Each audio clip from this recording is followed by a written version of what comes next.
Hey, what's up guys? It's me, Taylor Shrum, chilling in my backyard. Hopefully these birds won't be too loud so you'll be able to hear what I'm saying. I've just got a concept that I want to bounce off you guys and hear what you have to say about it. I've been thinking a lot about having kids. I'm thinking about, not right now, been thinking about what it's like to have kids.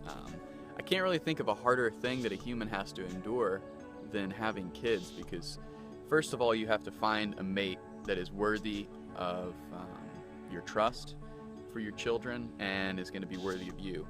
And once you find that mate, what's really difficult is realizing that now you have to 100% care about them all the time and unconditionally love them, if that's something that you can emotionally do. Once you've been able to master that and you've completely, in a lot of ways, died to yourself and just taken on the responsibilities and cares of this other person, then you have a child with them, and then the unity that you formed with that person or your mate, that itself dies, and what is resurrected is a child.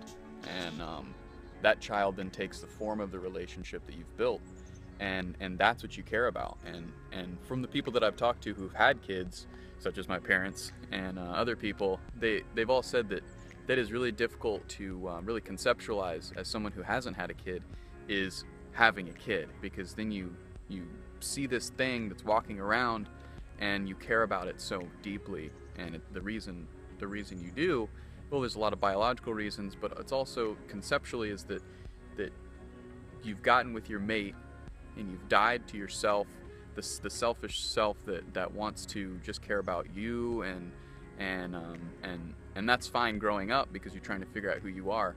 But then when you find a mate, you really just kind of execute a lot of the selfishness that you have, and you just pour into your mate. And if you can't do that effectively, which I haven't always been the best at doing that, then the relationship fails, and that's fine because there's many fish in the sea. But at some point you're gonna have to lock them in, and you're gonna have to really die to yourself, and then what comes of that is something really beautiful, though, when you can fully commit and then have a child and see the sacrifice and the suffering all justified in the beautiful smile of that child that you have together. And that's really what I've been thinking about recently, is how can I make every decision, even now while I'm single, right? How can I make every decision in a way that really keeps the present concept of having a child at some point readily on my mind? And in doing so, I think that the decisions that I will make will be more responsible and better just overall, because I'm thinking about the real long-term outcome from my children and from my mate. So this is a really deep and relatively random concept, but I think that this is a part of the narrative of every single human being that has ever lived.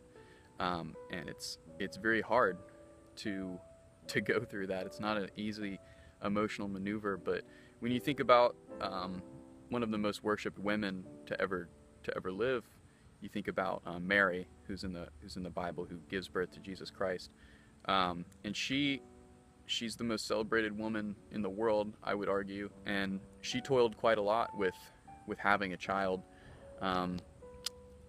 And that's why she's held to such esteem. And whenever you see her, she's holding her child, because that is the ultimate archetypal form, manifestation, like pinnacle of what a person's role is on earth, is to bring forth offspring in a way that is not easy, right? Because when you have a kid, everything in your life now becomes about that kid instead of about you or about your mate. We're a family. We have a kid. That changes everything. That's the whole thing. The kid is everything. Marriage is nothing.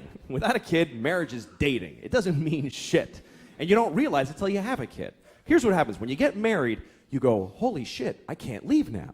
I mean, I wasn't thinking of leaving, but now I really can't leave. Then you have a kid and you go, holy shit, I could have left. And that's really hard to struggle with and struggle through, because it's like, wow, like, goodness gracious, like, I have to care about this thing, and everything in my body like makes me want to care about it. I have a lot of friends who don't want to have kids, And I think that that's an interesting concept. I think that in the long run that could be beneficial because you won't have to, worry so much about how your kid's going to turn out.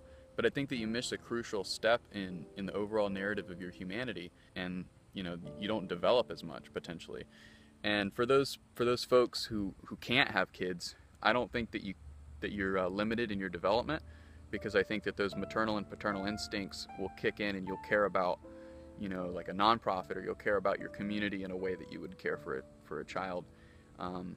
But for those folks who choose not to have kids, I feel like if you are fertile, it's a very technical term, but if you are fertile and able to have kids, I think that at some point you may realize that it's a mistake not to go ahead and do it.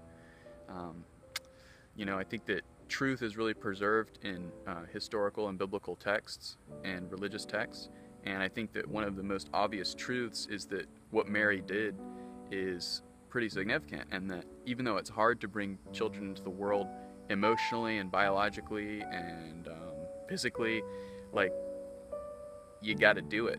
And it's easy for me to say as a male, but I think ultimately it's one of the most beautiful things, and I can't wait to support a mate in that endeavor. So, a relatively deep concept from your boy T Shroom out in his backyard, Thinking about the world. thinking about how it all comes together, how we can take steps and maintain states of mind to make our lives better and those around us lives better as well. So I hope you all benefited from this and had your mind expanded a little bit. And thank you to these birds out here for not being too loud. But the crickets, they didn't help us out too much. T-Shroom out.